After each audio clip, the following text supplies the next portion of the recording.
Welcome to Facing the Moment, brought to you by the Foundation for Self-Leadership.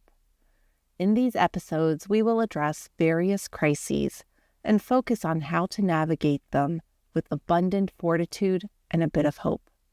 As we discuss relevant observations together, we will identify meaningful actions that will generate valuable insights. You can download all episodes on Apple Music, Spotify, and YouTube.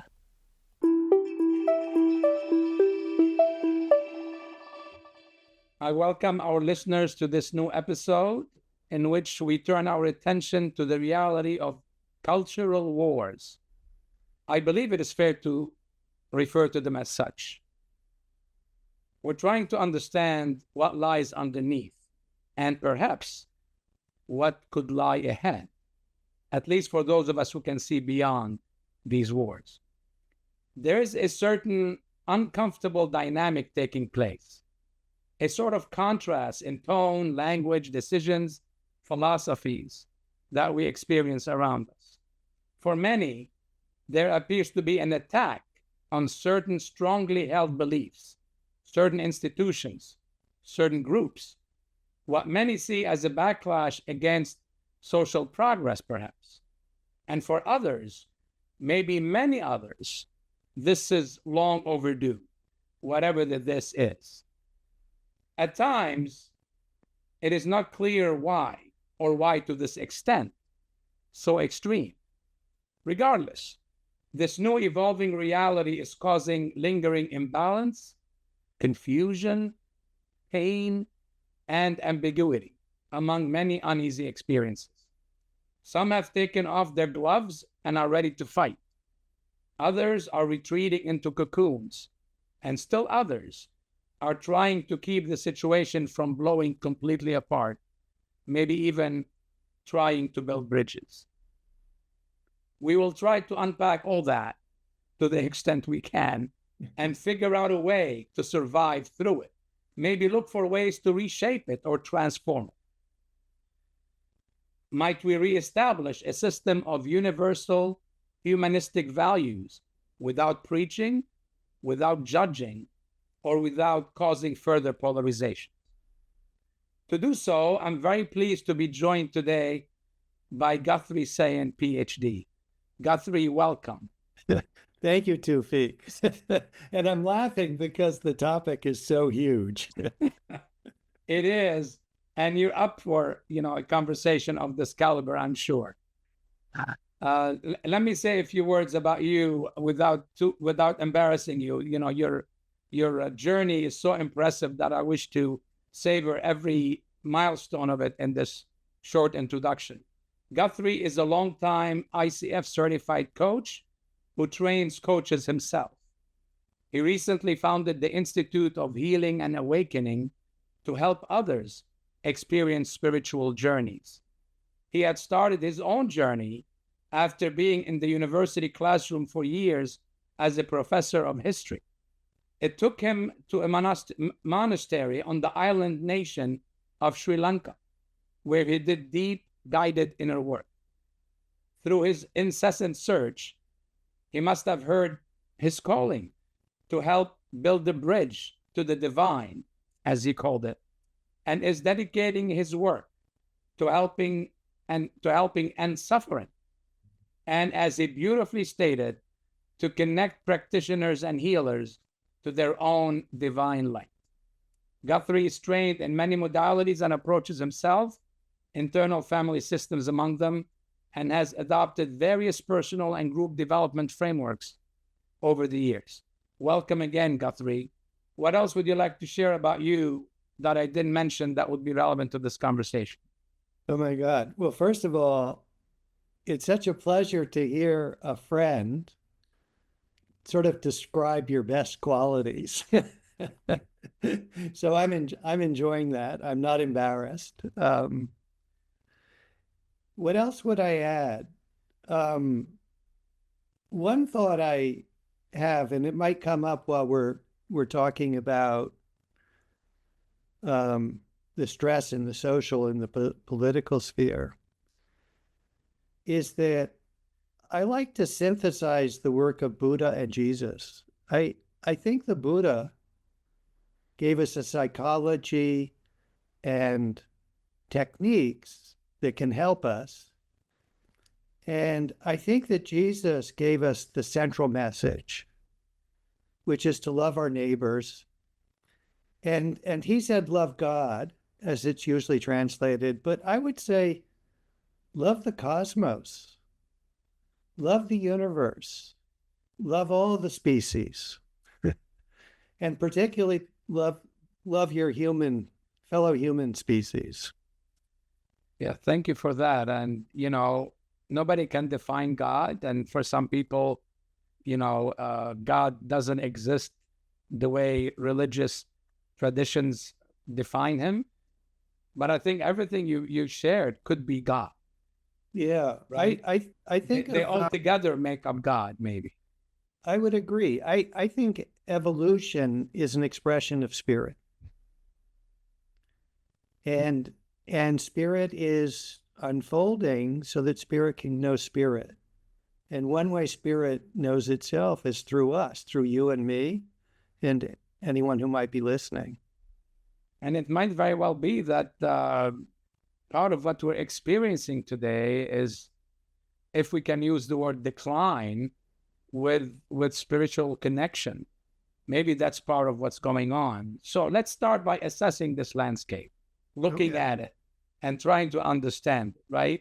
Sure. What do you think is taking place under the surface of this culturally tense moment? Of course, I'm thinking emotional, psychological, moral layers, and others. Yeah. What do you think is going on? So in your intro, Tufik, you mentioned the culture wars. And we're in the United States, and there's tremendous tension in the body politic. And it's not limited just to the United States. It's going on in all the mature democracies. And I see three tectonic plates that are chafing against each other. And we'll define those plates in a moment. But regardless of which tectonic plate you identify with, it feels like your institutions are under attack. So actually, everybody's institutions, or most people's institutions, feel like they are under attack. And maybe I'll add one more thing before tossing it back to you. I think we're in a crisis. We're in a spiritual crisis. We're in a political crisis. We're in a social crisis. And the word crisis comes from the Greek, and it means turning point. And we can go backwards. We can go forward, or we could oscillate for a while between going backwards and forwards. And I'm not prepared to say exactly where we are, but I have some ideas that I'd love to explore with you about how we can navigate these abrading tectonic plates. So just to make sure I understand, because I wasn't going to let you escape from explaining what these plates are, but are you referring to them as the spiritual and the social and so on? Are these plates? I'm thinking of them differently than that. Okay, so please elaborate, because this is very intriguing. Yeah, so one of the ways I understand the world is looking at models of developmental psychology and developmental sociology. And there are over 100 of these models that are very well researched. And they're all pretty similar, actually, and they have different names. And one of the models that I've looked most deeply into is called spiral dynamics. And one way to think of spiral dynamics is that it describes developmental stages that an individual, a group, a culture, a civilization, maybe even a planet can go through. And we all go through these stages. So when we're born, we start at stage 1, and we begin moving vertically upward. And in this model, there are 3 stages that seem to correspond to the 3 tectonic plates that I alluded to. And in the spiral dynamics model, the stages are color-coded. So the blue stage is a place. So let me back up a moment. No stage is better than another stage. Yeah, I was going to bring that up because Yeah, you no mentioned stage. vertical. People think vertical like there is a certain hierarchy. There is a hierarchy, but high is not good and low is not bad. And it just depends on where you are. But there's no moral valuation. There's no judgment. There's no judgment. So this is similar to how we practice internal family systems. We do not judge parts. We don't judge stages. And this is the model that was popularized by Ken Wilber in his integral theory work. Yes, Ken Wilber did popularize this, though he didn't do the original work. A man named Claire Graves did, and then it was developed by Don Beck and Chris Cowan. But the blue stage is what we might call traditional, conventional. We look around and we want to fit in with our circumstances. And blue is a way of bringing order. So people whose center of gravity is blue, it doesn't mean they may not have access to other stages, but their center of gravity is blue, in political terms, tend to be conservative. And they're concerned about family, faith, national pride. You know, they revere religion, their religion, military service, duty. They like order. They see life as having a purpose. So those we could classify as traditionalists or conservatives. And that's a large group in the U.S. as well as in other democracies. So which plate? So that's just one of the 3. So this is the traditional plate, let's say. This is we could call this, yes, the traditional plate, the true blue.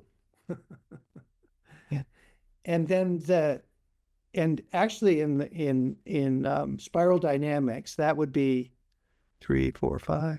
That's number 4. And then number 5 is the orange plate, or the orange stage of development. And orange is less about group cohesion, like the blue. It's about individualism, achievement. It reveres science and competition. You know, its rallying cry might be, let's optimize. Let's make things better through science, technology, and making a lot of money, actually. This is probably the more materialistic than the blue. And this is a stage that was born during the Enlightenment in the 18th century, when reason was celebrated. So it's a reaction to the more traditional order. So you can see blue and orange are going to be at odds. Right. Orange might seem a threat to traditional values. And orange actually came up with the idea of universal values, that we're all created equal and that we have certain natural inalienable rights like life, liberty, and the pursuit of happiness. So that's orange. That's the 5th stage. And you could think of them in American political terms as the centrists. They're interested in an economy that's going to work. Right. and they're interested in ideas that work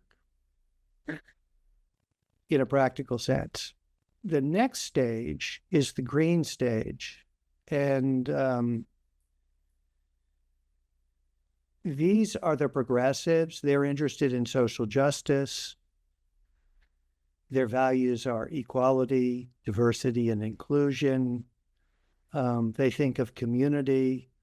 They're concerned about the environment. An orange person might say, well, how can we profit from protecting the environment? And a green person might say, we need to protect the environment at all costs.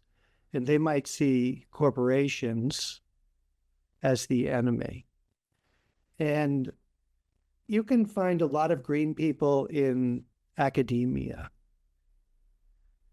So that's the green tectonic plate. And so you can see in the US, green and blue really despise each other. And orange is the people in the middle who split their votes. An interesting way to be thinking about this, all right? It's a nice framework, if you wish, nice taxonomy for us to kind of remember. I know you slipped and you called them green people. You didn't mean to say that, right? The people whose center of gravity is in the green value system. Shortcut green people. I get it. So people in each of these groupings, whether they chose to be in them or happen to be in them in the moment, have certain reactions to what's going on around us, these cultural wars. I wonder if you could think, from their vantage point and suggest to us how they may be reacting to what's going on. Because like you said, everyone feels their institution, their group in some fashion is attacked or is under assault today or has been under assault before. So they're really part of this war. And from what you're saying, these three groups are at war with each other in some fashion. Yeah. And, it's not a physical war. It's a moral war. It's a war of ideas. It's a war of values. It's a psychological war. So what can you tell me about how, given this framework for now, and I'm okay using it as the guiding conceptual framework for this conversation, how is each group responding, or how might they be responding to the moment? So what's happening in the US, which is the political system I know best, is that the group whose value system is labeled blue and the group whose value system is labeled green, they see every election as an existential threat. And they're both looking at the political system in win-lose terms. If the other side wins, we lose. And the centrists tend to make judgments based on, I'm grossly generalizing, based on economic advantage, who's going to provide the best playing field so that we can achieve and advance science, technology, and wealth. They're very concerned with wealth. But here's something I want to add that I think would help us understand what's going on, is that each of these stages, the blue, the orange, and the green, are in what spiral dynamics calls the first tier of stages. Mm-hmm. And there are many more stages of evolution. There's another tier above that, and there's two main stages in that second tier, and we'll come to that. But the key thing to know about first tier stages is that every stage thinks its stage is right and the others are wrong. In other words, no one whose center of gravity is truly in one of those first tier stages is able to see the value of the other stages. That brings to mind, if I may just jump in quickly, since, the Catholic Church celebrated a few moments ago the election of a new pope. That brought to mind the movie Conclave that some of our listeners and you may have watched, in which Ralph Fiennes, who played the dean of the College of Cardinals, if I remember correctly, offered a sermon at the end of the Mass, I guess, before they went into their first voting. And it was a very insightful sermon. And I recall one sentence from that, and I need to go back and listen to the whole thing. He said something to the effect that certainty is a major threat to humanity. Something, I'm paraphrasing perhaps. Certainty is a major threat to humanity. Because if you look at the world today and at these cultural wars, as we're calling them, part of the problem is exactly what you just shared, that we believe our system of values is the right system of values, and we're certain about it. We're certain we are in the right. We're certain our perspective is the right perspective. We're certain that we're telling the truth. We're certain that we know what the truth is. So that's a very interesting way for us to maybe move to the next piece, if I may just take you away from this, and we'll come back to the spiral dynamics. What can we be certain about? Is there anything that we can be certain about, given what's going on around us? I'm a scientist, and science is certain about its method, and yet we leave room for an update, right? Everybody was certain about Newtonian mechanics till Einstein came and broadened it, or till the quantum mechanics, physics era showed that at the, minuscule level, the microscopic level, things are not what they seem to be at the macroscopic level, let's say. And there's something called the uncertainty principle, which tells us that things are indeed uncertain. Because if you know where a particle is, you have no idea how fast it's going. Yeah. Right? That sort of thing. So I just want to throw the question at you and say, what can we be certain about in the world we live in, especially in a day when I cannot have a conversation with the other person if I'm so certain about my own beliefs, which shut their beliefs out? Yeah. So we can think of problems as falling into 4 categories. One is a simple problem that's easy to diagnose, and it takes 1 or 2 skills to solve. Like cooking a single dinner by recipe is a simple problem. The next level of problems are complicated. And so,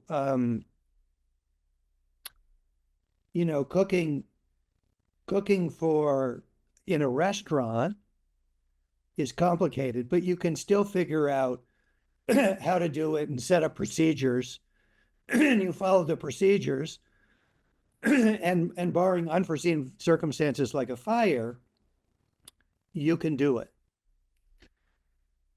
The next level above complicated is complex, and that's where there are no certain procedures or answers. An ecosystem is complex. A single human being system is complex. Weather systems are complex. Political systems are complex, and they don't yield easily to rigid ideological solutions because they create backlashes. And so we need a different kind of thinking when we're dealing with complex systems.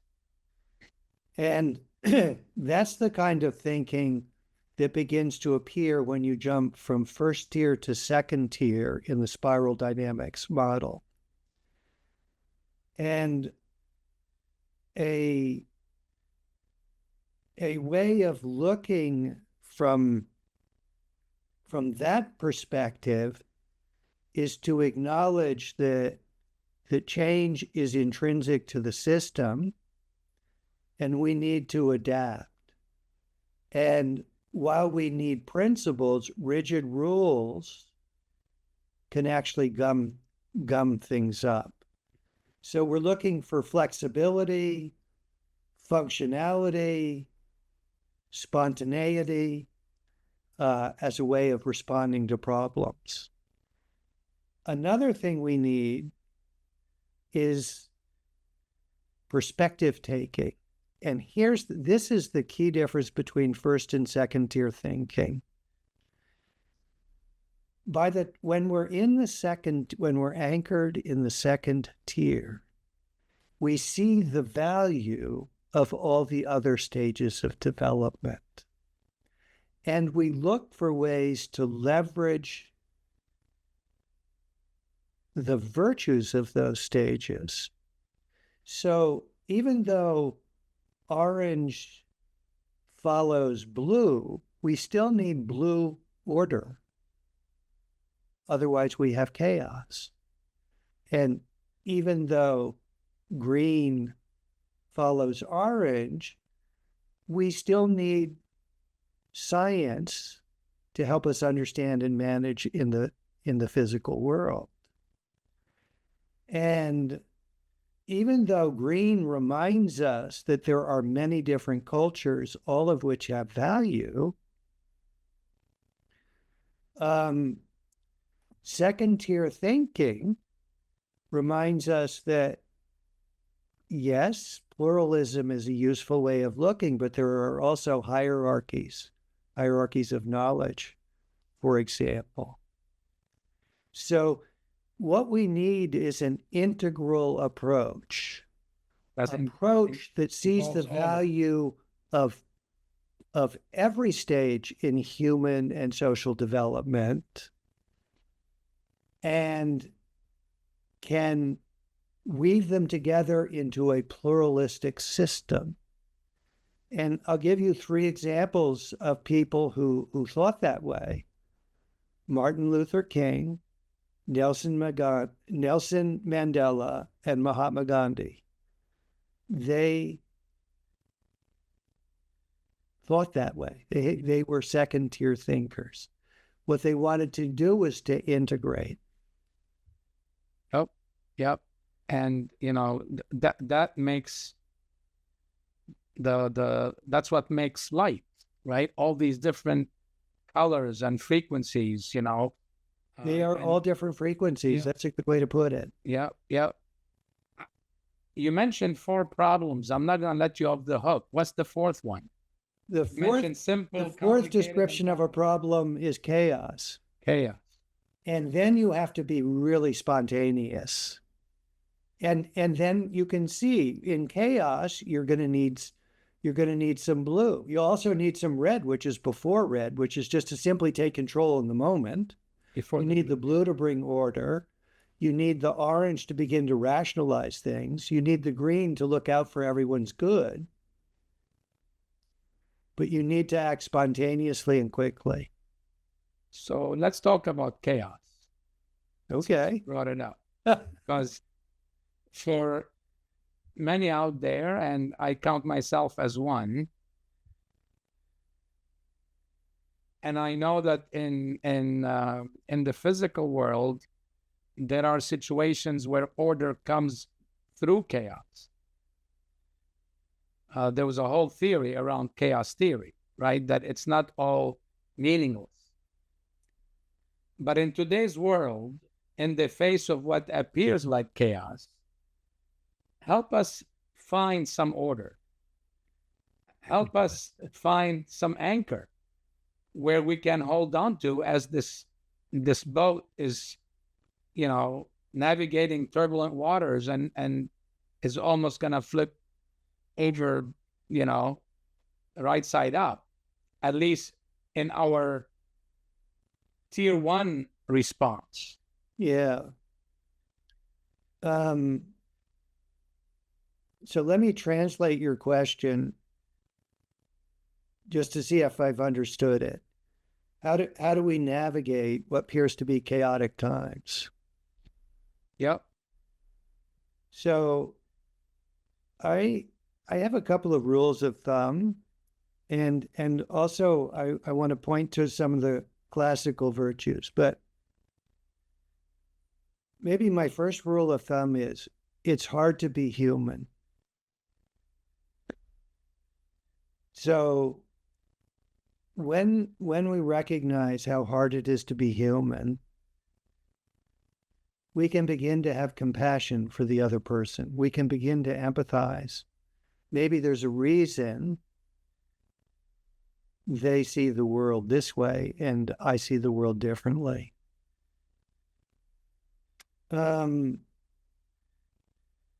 Another is to gradually widen the circle of we.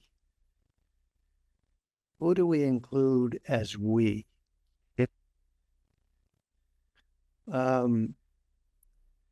I have a former colleague and friend.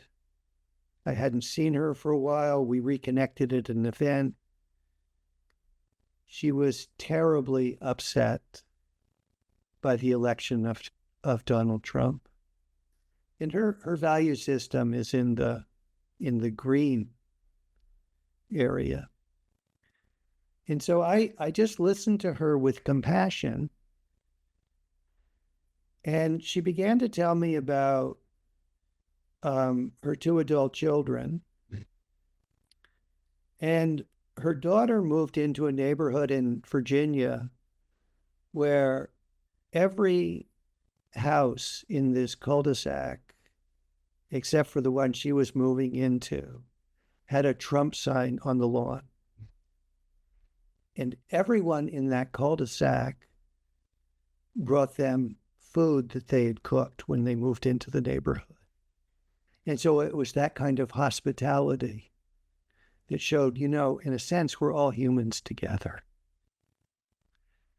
And her son did a bicycle trip across the southern United States, which are generally red states or Trump voting states. And he's one of these people who just sort of cast his bread on the water. He was taken in by household after household after household as he made this journey across the United States. Both of my friend's children were, progressives, but it was the blue people whose center of gravity was in the blue stage of development who made these heart openings. And so I think we need to remember that we share a common humanity, and that we all suffer, and there's certain things we want. So I think one way to navigate these times is to be kind. In fact, the only lawn sign I really like these days is the one that says "Be kind." Because kindness, it doesn't matter what stage of development you're in, kindness brings us together. Thank you for that. And some people might think of it as naive. I fully embrace this notion of a shared humanity, of some basic virtues, and we'll come back to that in a moment. But you mentioned kindness, so it brought back to mind an op-ed. I don't know if we can call them op-ed anymore because we're not reading the newspaper, so it's not opposite to the editorial, but the opinion pieces in our online, news feeds. I was reading a piece by David Brooks, a conservative thinker, who wrote a beautiful book actually a while back, The Art of Seeing the Other. I'm not remembering the title exactly. A really meaningful book about how we need to be able to see the other, because the act of not being seen is at the core of our problems. But he, in that piece, in the Times, he seemed to suggest that the values emerging in our society, driven by our political leaders today in our current administration, not the people, but the political leaders, and of course, some of the people have contributed to that election, made it possible. These leaders represent pagan values, he called it, pagan values of rudeness and cruelty, cutthroat competitiveness, projection of presumed strength at all costs, as opposed to what you called kindness, respect, collaboration, and moral fortitude. So I know we're talking people to people, but now I'd like to hear from you about what's coming up for you as we are experiencing our representatives, some of them, our political leaders who are calling the shots and making decisions and taking actions that is, that are unnerving to many and that are considered to be problematic down the road culturally and socially and economically and so on. But how do we respond to that without having to go to tier 2? And maybe you'll tell me later how the tier 2 people could respond. But most of us are in tier 1, perhaps, right? How do we navigate that? And what comes up for you as you see this attack on these core beautiful values that many of us want to embrace, such as kindness? Yeah. So the first word that came up was humility. I don't want to assume I necessarily know better. The Hindus said there are 3 forces in the universe: creation, destruction, and preservation. And what we may be seeing is a form of destruction that's preparing us for a new creation. So I can't say I know better. In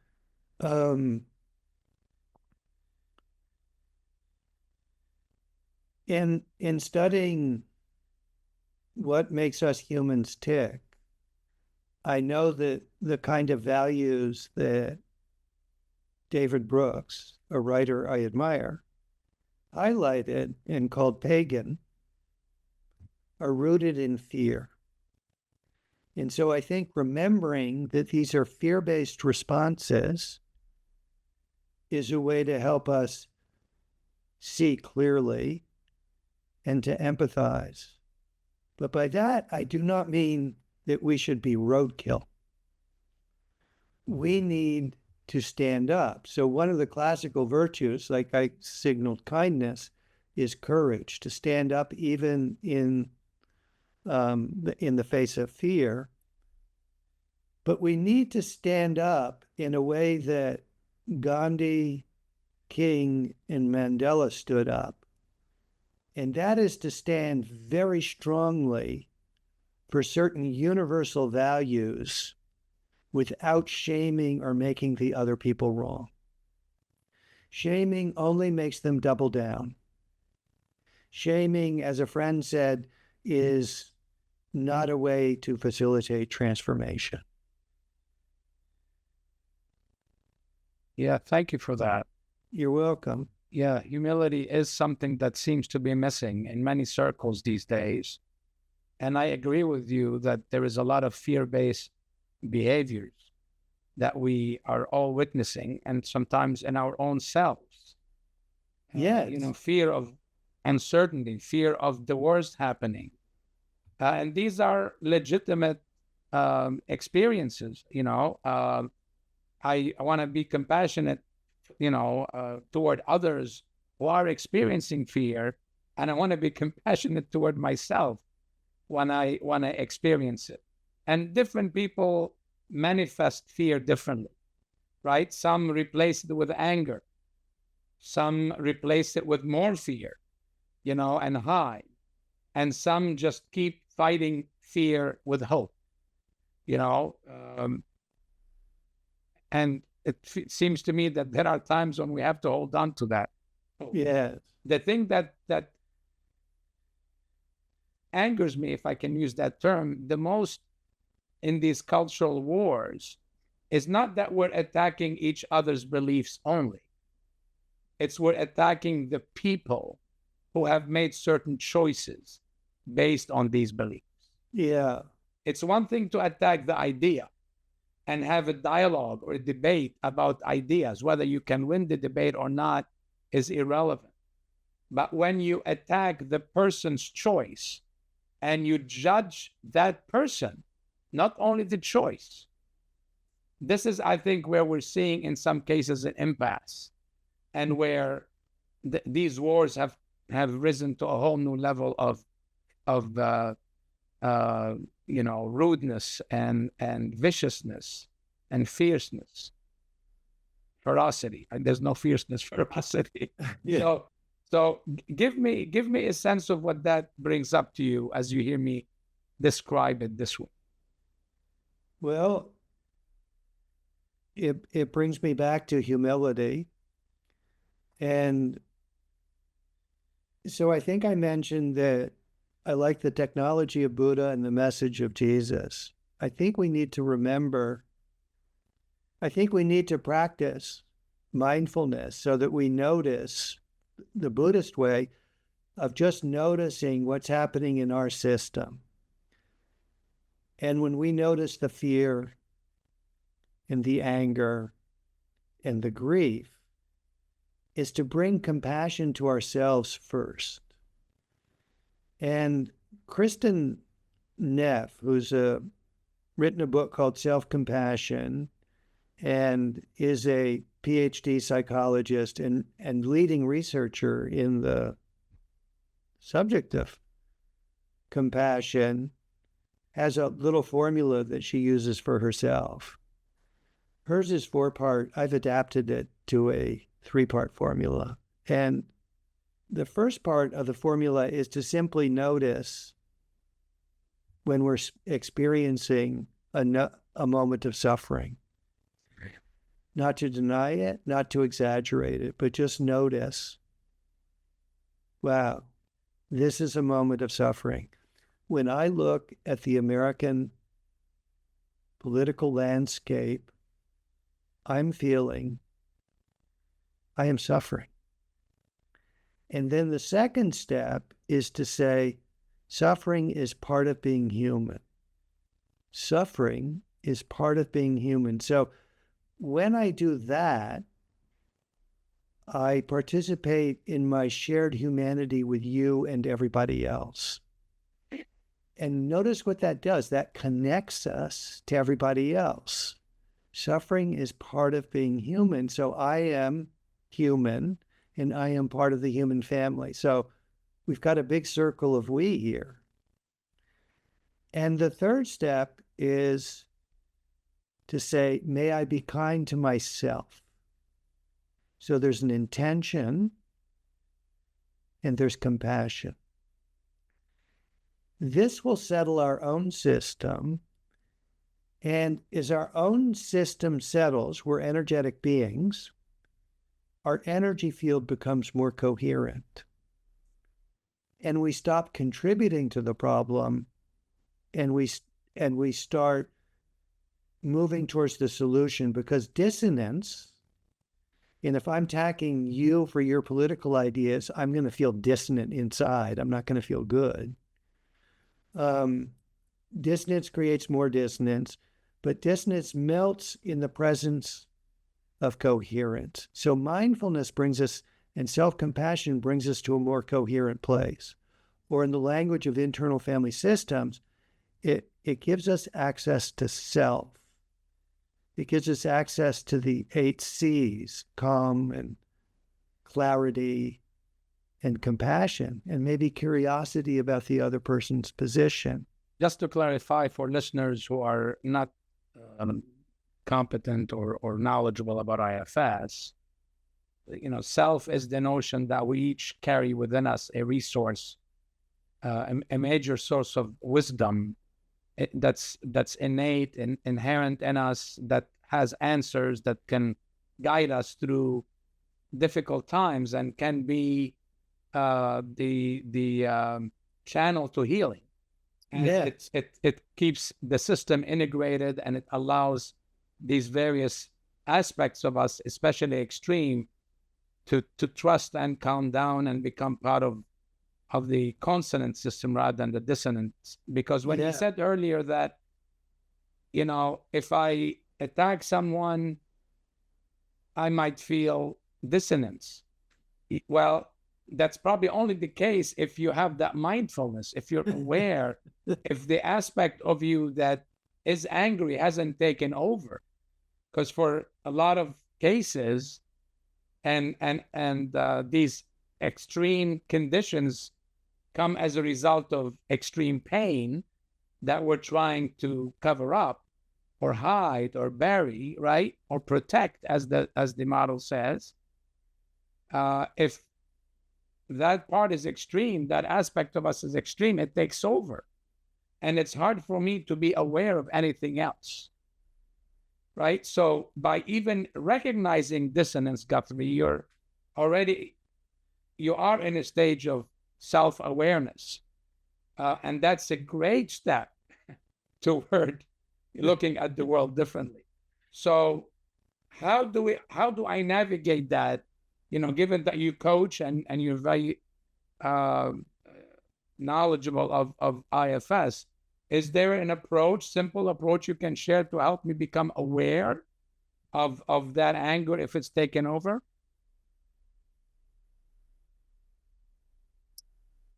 Yeah, let me see if I can do that. Let's start with a simple model of consciousness. So subjectively speaking, there's just consciousness and the contents of consciousness. So consciousness is what we're aware of in the moment. So we're both conscious beings. And then the contents of consciousness could be sensory impressions, like the things we see and hear, and taste and smell, touch. Those are sensory objects of consciousness. And then there are mental objects like our thoughts, emotions, and memories.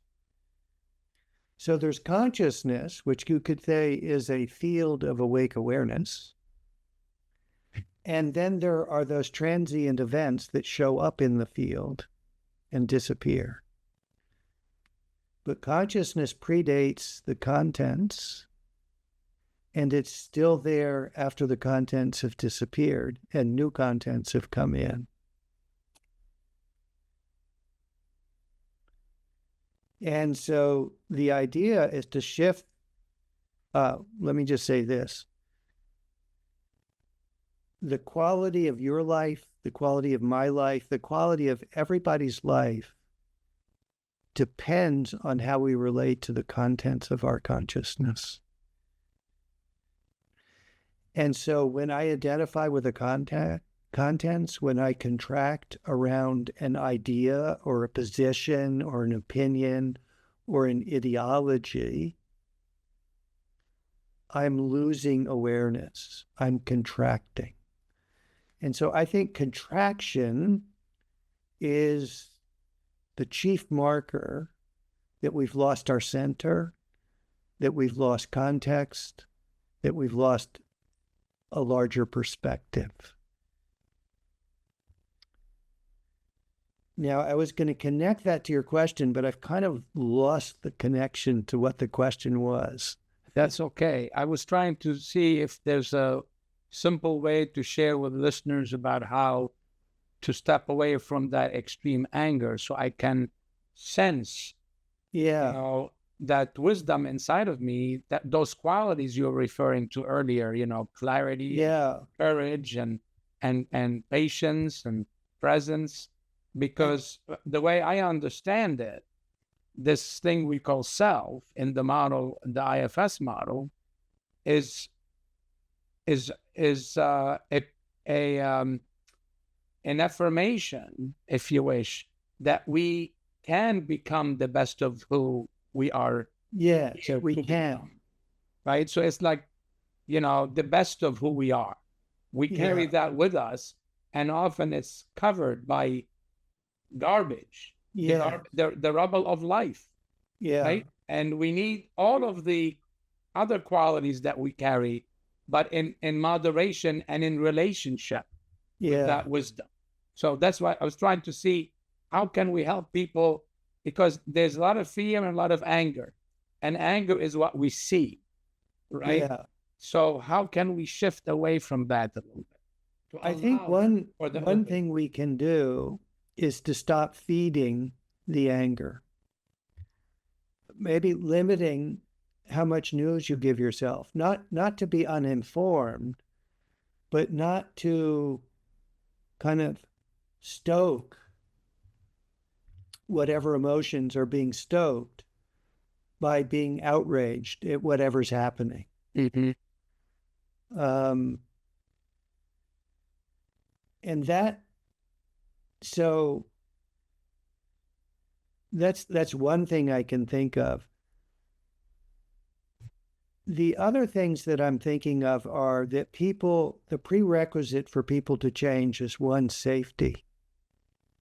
And I think the next prerequisite is calm. So we need to co-create an environment where people feel safe, where they won't be attacked, where they can be seen and validated and celebrated for who they are, and who can begin to calm down.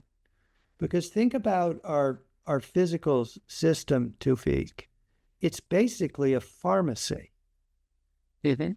I Never heard that one before, but that's a good one. Yeah. I would think of it as a biochemical lab, but the same thing, I guess. It is. And the drugs are the neurotransmitters and the hormones and all those things that you can name and that I cannot name. But I came to this idea that my own system was a pharmacy and that I was addicted to certain chemicals in my own system when I decided I was going on sabbatical. And the first month of my sabbatical was not the rest I had anticipated, but it was exactly identical to the previous month. And it took me like 3 or 4 months and extending the sabbatical until it was a year, which was not the original idea, to shift from fifth gear to fourth gear to third gear to second gear. It's only then that we can then begin to pay attention to what's happening inside us and have the space to give other people space. Well, these are certainly concrete steps. I feel the voice of many, and I hear even my voice when you said we can move away from the news will find us, or we need to stay informed. Some people might say, but wait a second, if we were to do that in the face of chaos, then we won't be informed enough to resist, because in certain people's opinion and strong set of beliefs, resistance, is what's going to keep things from blowing apart. What would you tell these individuals? I mean, because this is real, right? Yeah. And we might be able to see it in a different perspective. And it's hard to tell someone who's suffering to take it easy or to be calm, or, oh, it's okay, you don't need to suffer. But they're suffering. They feel they need to resist because the world is going to blow up. Yeah. What would you tell them in a way that they can hear you and they can then maybe change how they're responding to the moment? So that's what we want to do. We want to respond, not react. We want to respond skillfully then react from our conditioned programming.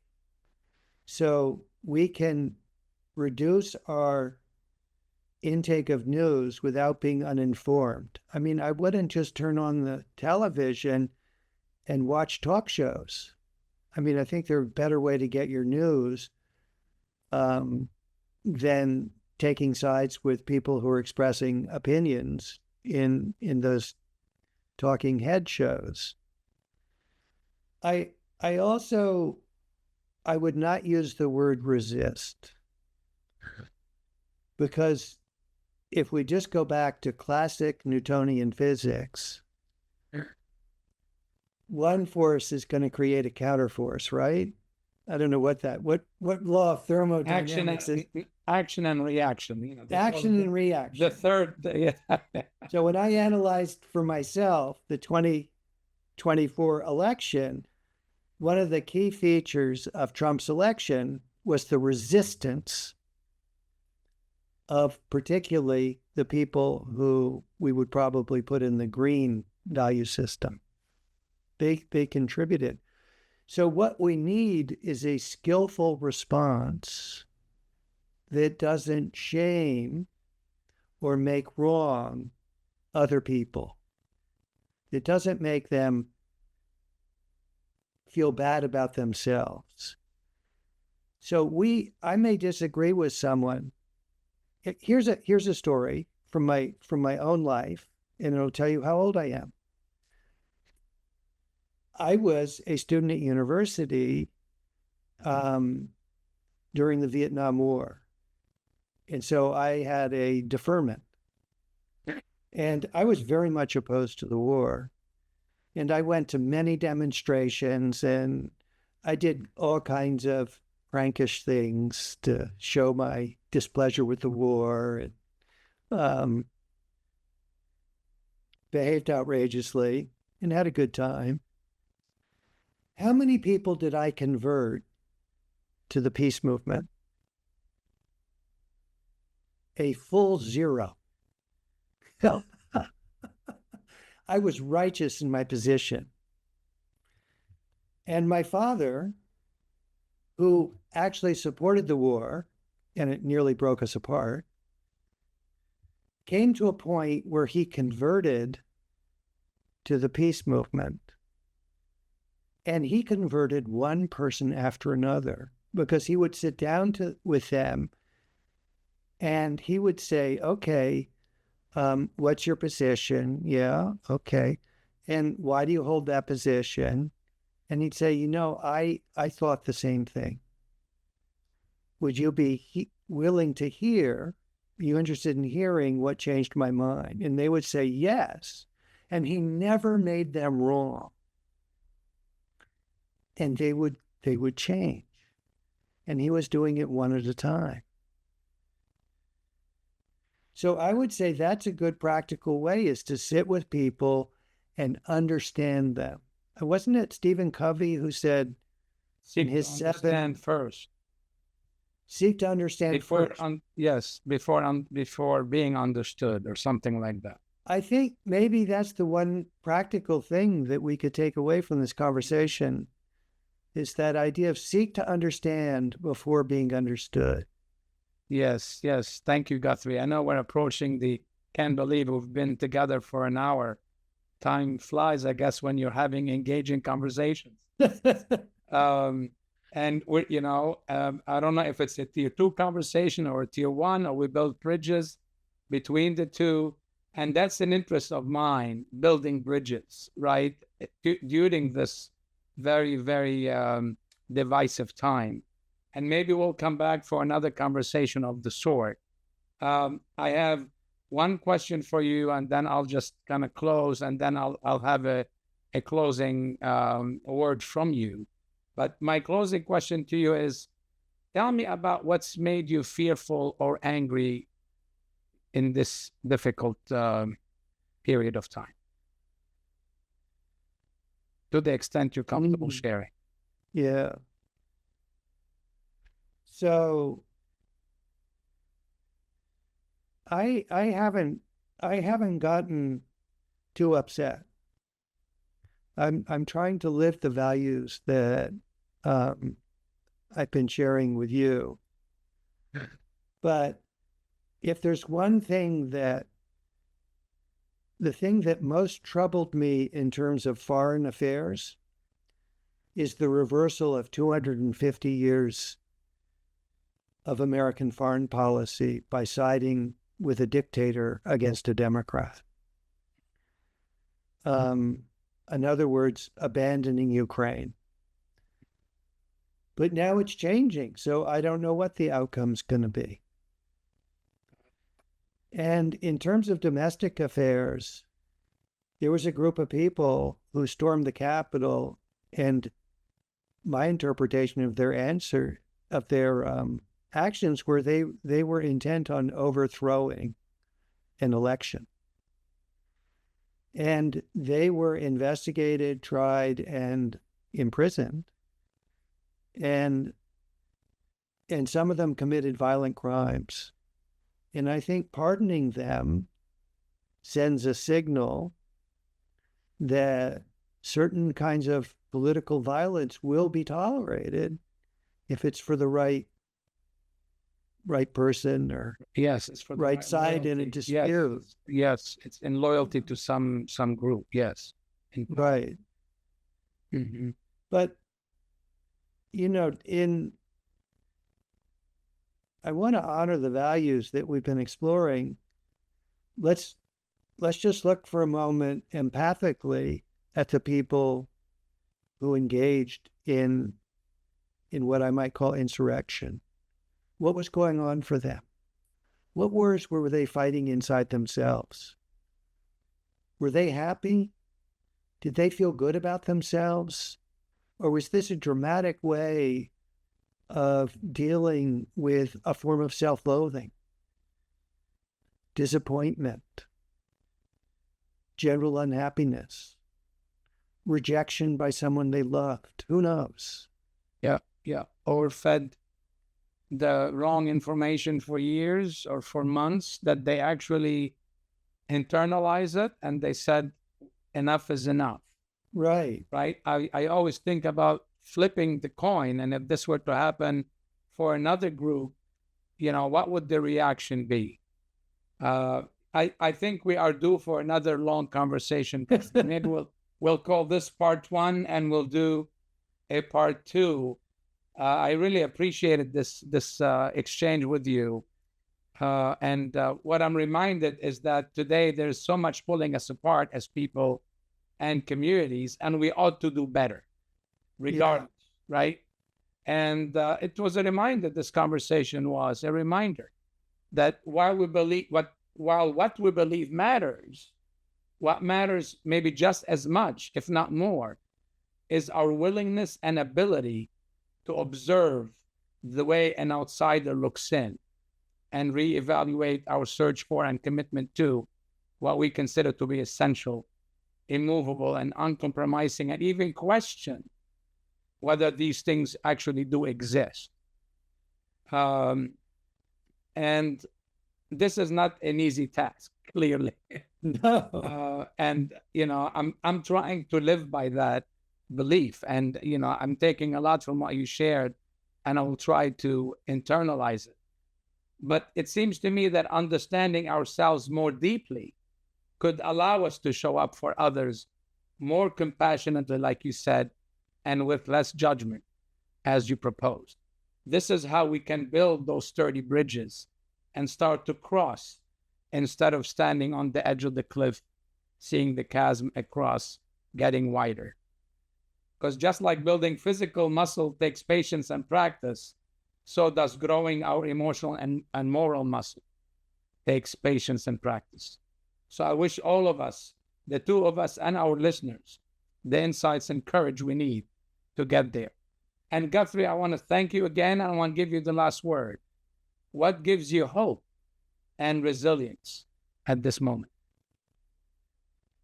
Well, I have a yellow sticky on my computer screen, and I was looking at it as you were summing up, and I thought, this is what I want my last statement to be. because it fits with some other things that we've talked about. And it's from a Indian spiritual teacher by the name of Krishnamurti. And Krishnamurti said, when I understand myself, I understand you. And out of that understanding comes love. So I would say to people, understand yourselves, you will understand others, and out of this, we will create a better future. Guthrie Sayen, thank you so much. You're welcome, Tufik. Thanks for listening. Facing the Moment is an independent production of the Foundation for Self-Leadership, a nonprofit committed to bringing emotional, relational, and societal healing and well-being to a world in need. Learn more at foundationifs.org. You can download this and all other episodes on Apple Music, Spotify, and YouTube. Until the next episode, may we all keep facing the moment with grit and grace.